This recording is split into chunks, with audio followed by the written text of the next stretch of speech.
What is up, Summit Kids? Pastor Dylan here, and welcome to Easter Jam 2020. Come on, somebody. And I just wanted to wish you a happy Easter. Before we get started into all the fun stuff that we're going to be doing today, I wanted to give a shout out and a huge thank you to Orange Kidz, the ReThink Group Incorporated, for the great resources and for a lot of the media that you're going to be seeing in today's video. Before we get started, there's only one thing that I want you to know. Something I want you to recognize. Are you ready? It's this. Easter Jam is for everybody in your family. So not only is it for you, but it's for everybody. So whether you're vertical youth age, you're in Camp Summit, Summit Rangers, an adult, whoever you are invited, you are welcome for the fun stuff today. Because hey, here's the thing. The only way to not have fun today is to not participate. So look around. Is anybody missing? If so, hit that pause button and go get them now, because guess what? We are getting started in 3, 2, 1. Easter, a time for fake grass, plastic eggs, these things, chocolate bunnies, and people dressed as bunnies. And then there are the weird parts of Easter, like fake grass, plastic eggs, these things, chocolate bunnies, and people dressed as bunnies, which is interesting. But what does all this stuff have to do with Easter? And if this holiday is about more than candy and wearing uncomfortable clothes to church and lunch with your relatives, what makes Easter happy? Okay, hear me out real quick, guys. There's only two kinds of people out there. The people who like these things and the people like me who just don't get it. Because how could you eat something that's so cute and grainy? Let's see how your family feels, how they think. Show me a thumbs up if you like these things, or a thumbs down if you don't. Okay. There are a lot of different opinions out there. No matter how you feel about eating Peeps, you're going to love this game that we're about to do. Your family is going to face off in the greatest Peeps jousting competition of all time. I'm going to explain how it works, and then I'm going to tell you when to start. First, divide your room into 2 teams. Next, take 2 Peeps and assign them to a team. Now, if you don't have any Peeps, no worries. Big marshmallows will work just as well. So Team A gets Peep A and Team B gets Peep B. You could come up with cooler names though, like Lord Sugarcoat, or Sir Sprinkles, or Sir Awesome Sauce Peepaka. I don't know, you get the idea. You could also use a marker or a Sharpie or something and kind of give your Peeps a little bit more character. Draw them a mustache, draw a fancy outfit on them. Whatever you do, just let your creativity juices flow. Next, you need to prepare your Peep for battle. Stick a toothpick in each Peep, just like this, facing forward, and think of it as a joust or a lightsaber zoom or a sword. Just depends on how serious your family is about the competition. Now make sure the toothpick is facing forward towards the other Peep. And then place the 2 of them on a microwavable plate. And make sure that they are very close. No social distancing is necessary. You want the Peeps to be close together. And so finally, it's time for the big event. Gather around and put the plate in the microwave, setting the timer to 45 seconds. Now, you won't let it run that long. In fact, don't let it run that long. But press start, watch at a safe distance until the Peeps drop their toothpick sabers and one touches the other. The toothpick that touches the other Peep first takes the win. As soon as this happens, you're going to want to stop the microwave. Trust me on this one, families. Okay, it's time to settle this thing. Don't forget to snap a pic of that photo finish. It's go time. Press pause now and I will wait here.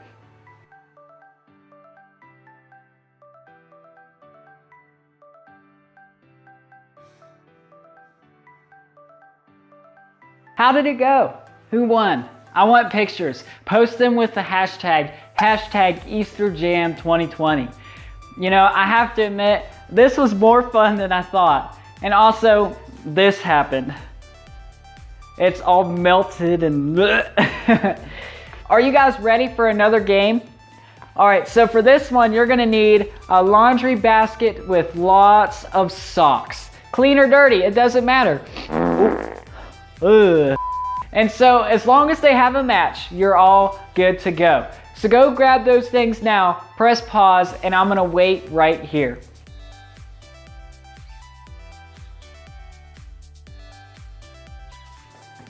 Got your basket and socks? Great. Now choose 2 people to play. You will also need 2 people to be scorekeepers. To get started, dump all the socks onto one side of the room. And don't worry, those socks will make their way back to the basket real soon. Then place a basket on the other side. When I say go, players will grab a sock, go through the pile to find the matching one, roll the socks together in the shape of a ball or like an Easter egg, and then toss them like this, straight into the basket across the room, the Easter basket or the laundry basket. The player with the most sock eggs in the basket at the end of the timer wins. If you don't have scorekeepers to help you count, you'll have to keep up with the number on your own. That means everybody's on the honor system, all right? Parents, I'm looking at you. Okay, if needed, press pause now to get everything and everyone in position for the game, and I'll wait right here. Is everybody ready? Great. We're putting on a 1-minute timer on the clock now. The Easter egg throwdown is happening in 3, 2, 1, go!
All right, families, go ahead and make your way back over here. Now tell me, who won?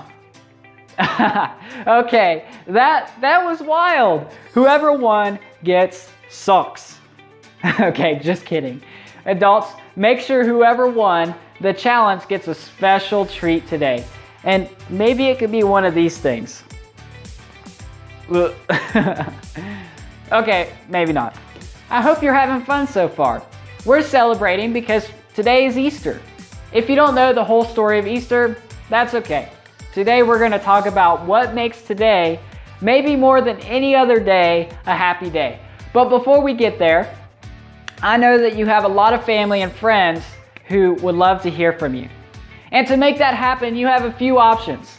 Pause this video and pick one of the challenges on the screen to wish your peeps a happy Easter.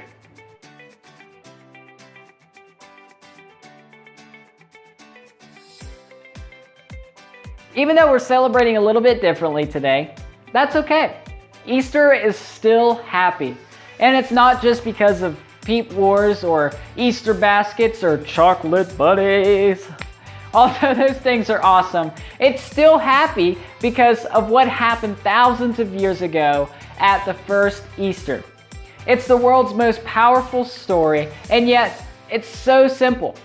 So simple that it can even be told with laundry. In the beginning, God created everything. He formed people in His very own image. But then, we turned away from God. Sin entered the world, like a dark stain. Still, God loved us so deeply that He made a plan to rescue us. At just the right moment, God sent His very own Son, Jesus, to live among us. Jesus healed hearts and minds and bodies. Thousands gathered to hear Him teach. Instead of giving lots of new rules, Jesus turned things upside down by making it simple. Love God, love others. After 3 years of traveling and teaching, Jesus and his disciples entered Jerusalem to celebrate the Passover feast. Huge crowds gathered to welcome him. But while the crowds cheered for Jesus, the religious leaders made plans to arrest him. He was turning their world upside down, and they wanted him gone. As Jesus celebrated the Passover meal with his friends, he told them that he would be leaving, but would return. His friends didn't understand. That night, one of Jesus' followers, Judas, led soldiers to arrest him. The religious leaders gave Jesus a fake trial and then sent him to Pilate, the Roman governor, who could have him killed. Pilate found Jesus had broken no law and tried to release him. But a mob called for Jesus to be killed. Pilate gave in and handed Jesus over to the Roman soldiers.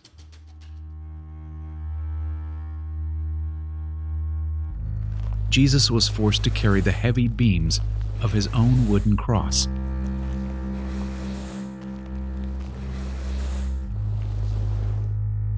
On a hill called Golgotha, the soldiers nailed Jesus' hands and feet to the rough wood. The soldiers and people who passed by laughed and mocked him. But from the cross, Jesus asked God to forgive them. Finally, Jesus called out, "It is finished." Then he died. The earth shook. Rocks split open. Even the soldiers cried, "Surely he was the Son of God." One of Jesus' followers took his body and placed it in a tomb cut from the rock. A huge stone blocked the entrance. Jesus' friends were devastated. They had believed that Jesus was the one God promised, the one who would rescue them, but now he was gone. Their whole world had turned upside down. Jesus' friends stayed hidden in fear for 3 days. But early Sunday morning, Mary Magdalene, a close friend of Jesus, hurried to the tomb. She planned to anoint Jesus' body with special spices. As Mary neared the tomb, she saw the stone had been rolled away. The tomb was empty.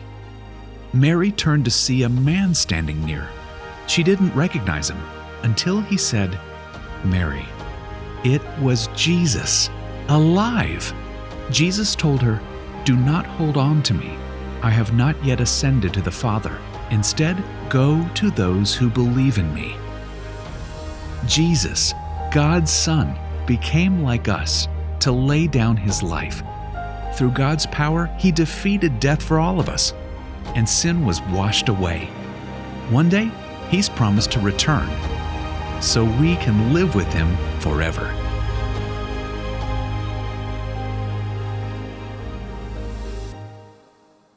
Wow. I hear that story every Easter and it always amazes me.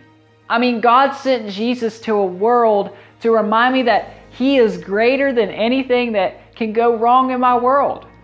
The simple fact that Jesus came back to life is proof to me that I can face anything bad that happens. I like to think about it this way. I can because Jesus is alive. I could keep loving because Jesus is alive. I could be brave because Jesus is alive. I could have hope because Jesus is alive. Here's an idea. Take a few minutes to add to the list of things that you can do because Jesus is alive. Answer this question as a family. How would you fill in the blank? I can blank because Jesus is alive. Pause the video while you discuss. When you're finished, meet me right back here.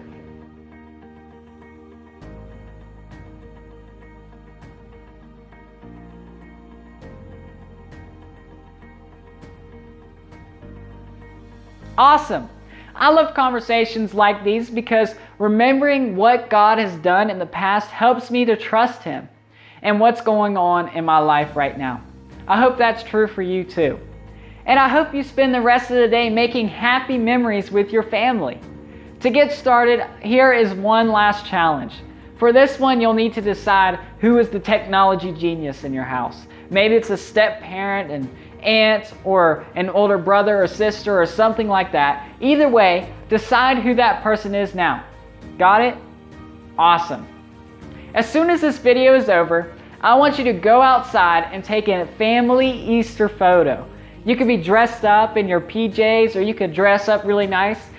Whatever you want to do. It could be totally normal with smiling faces, or it could be silly with one of those filters that turns your face into a bunny rabbit. No matter how you do it, take a family photo and make it awesome. And then share it on social media. Remember to use the hashtag #EasterJam2020 so we can see your family's Easter style. Maybe now more than ever is the time to celebrate and remember God's faithfulness and the hope that He gives us in Jesus. After all, that's what makes Easter so happy.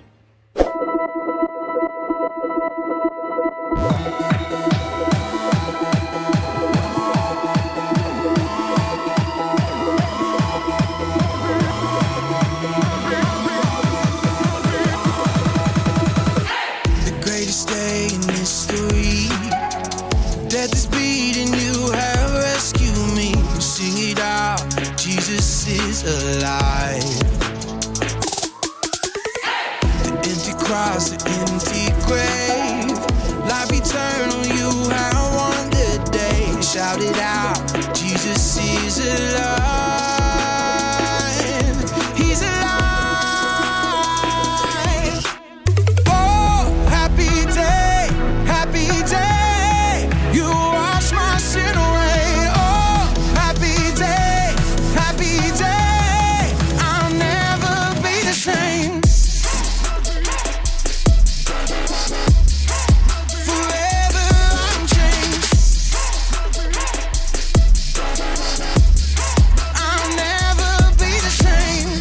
I stand in that place, realize meeting face to face. I am yours, Jesus, you are mine.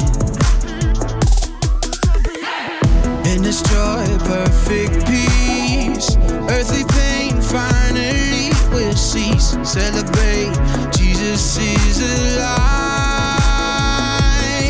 He's alive.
All right, that was awesome. Great job, everybody. Hey, I hope you had some fun today. I hope you had a blast. And remember, He is risen. He is alive. Jesus is with us. And I hope that you have a fantastic Easter.